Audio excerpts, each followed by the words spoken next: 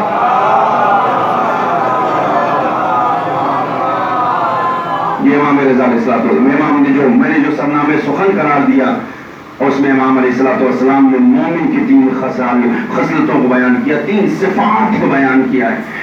اب میں جلدی جلدی اس بات کو پیش کروں تاکہ اپنے موضوع کو میں آگے بڑھا سکوں. امام فرماتے کہ اگر مومن ہے, میرا چاہنے والا ہے, میرا دوست ہے, میرا شیعہ ہے, تو اس میں 3 خصلتیں ضرور ہونا چاہیے, 3 عادتیں اس میں ضرور ہونا چاہیے. پہلی عادت سنت من رب, خدا کی عادت, خدا کی عادت. دوسری من نبی, سنت من نبی, دوسری رسول اسلام کی عادت. و تیسری سنت من ولی, اور ائمہ معصومین کی عادتیں, ان کی خصلتیں. امام سے پوچھا کہ مولا وہ 3 خصلتیں کیا ہے, خدا کی کون سی خصلت ہے؟ بڑی توجہ چاہتا ہوں. امام نے فرمایا فکتمان السر, خدا کی صفات میں سے اور اس کی خصلتوں میں سے جو بندوں میں خصلت ہونا چاہیے, میرے چاہنے والوں میں خصلت ہونا چاہیے, وہ دوسروں کے راز کو پوشیدہ رکھنے والی خصلت ہے. ایسا نہ ہو کہ اس کے دل میں کسی کا راز ہو اور اس کو اگل دے. امام فرماتے ہیں کہ مومن وہ مومن نہیں ہو سکتا ہے جو اپنے دوسرے مومن بھائی کے راز کو دوسروں پر عیا کرتا ہو, کیونکہ خداوند عالم ستار العیوب ہے. اگر وہ ستار العیوب ہے, لوگوں کے عیب کو چھپانا جانتا ہے, تو اب مومن کی نشانی بھی یہ ہونا چاہیے کہ لوگوں کے عیوب کو بیان نہ کرے بلکہ اس کو چھپا کر رکھے. صلوات پڑھیں محمد وال.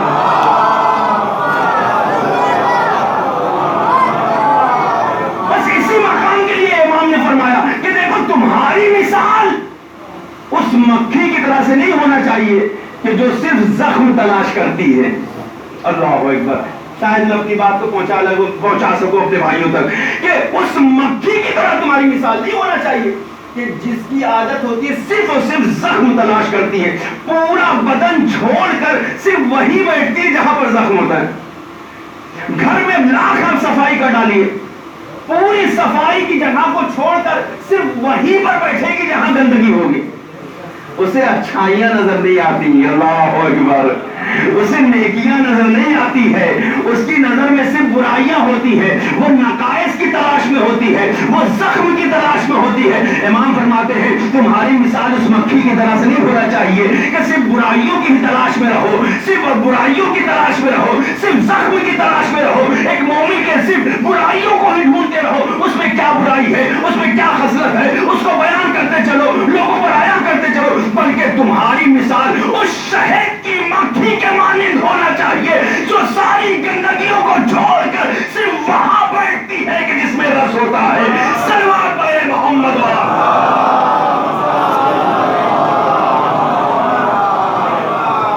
ایک اور صلوات پڑھیں مل جل کر محمد.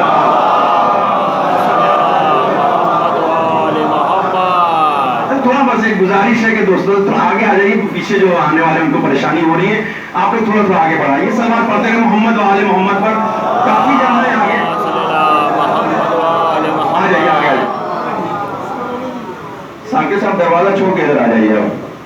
عاقب صاحب آئیے. صلوات پڑھیں محمد وآل محمد پر.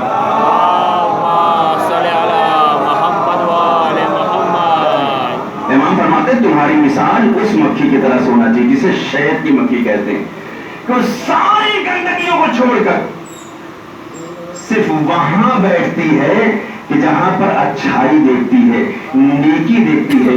مومن وہی مومن ہے کہ جو مومن کے عیوب کو تلاش نہیں کرتا ہے بلکہ اس کی اچھائیوں کو تلاش کرتا ہے. اگر ایک اچھائی بھی پائی جاتی ہے, ایک نیکی بھی پائی جاتی ہے, تو لوگوں کو وہ بیان کرتا ہوا نظر آتا ہے، اور اگر اس میں برائی پائی جاتی ہے، اس میں کوئی گناہ دیتے ہوئے کیا ہے تو اس کو وہ چھپاتا ہوا نظر آتا ہے۔ مومن وہ نہیں ہے کہ جو لوگوں کے راز کو فاش کرتا ہوا نظر آئے، مومن وہ ہے کہ اگر راز جانتا ہے تو اس کو اپنے دل میں رکھے، اگر برائی کو دیکھتا ہے تو اس کو دور کرنے کی کوشش کرے تاکہ وہ بھی نیک بن سکے۔ صلوات پڑھے محمد والے۔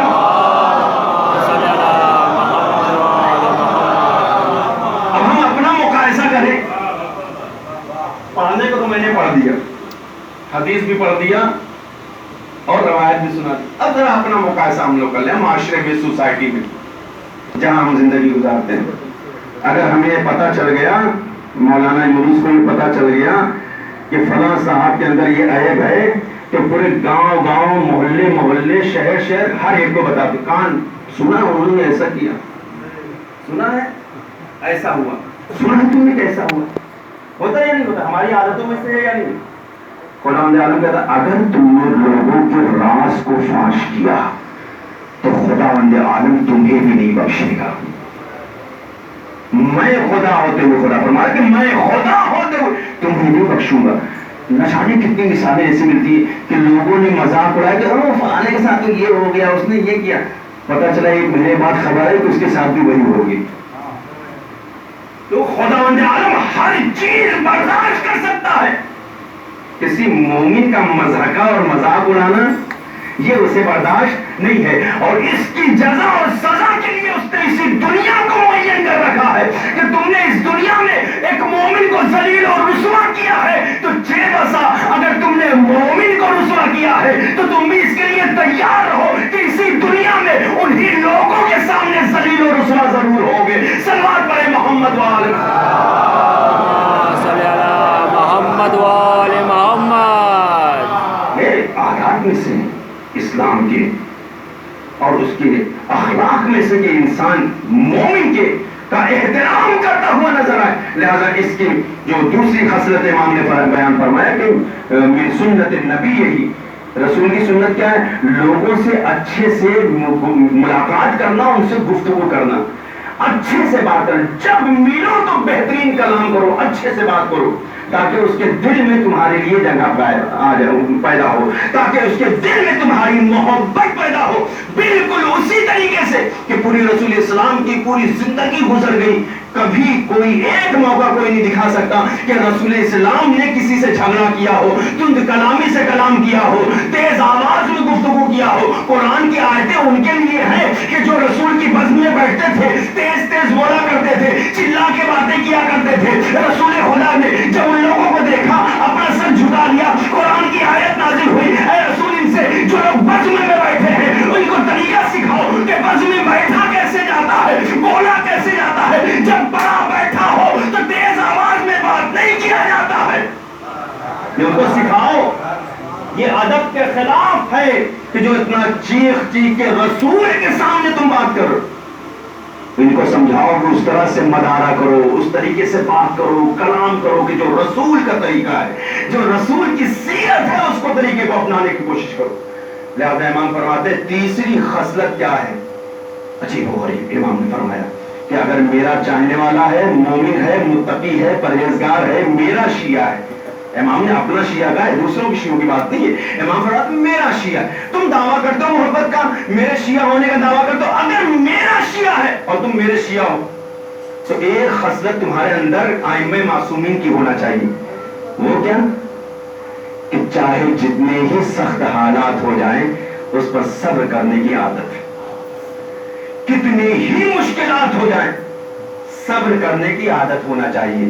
یہ خاص خصلتوں میں سے، عادتوں میں سے معصومین کی۔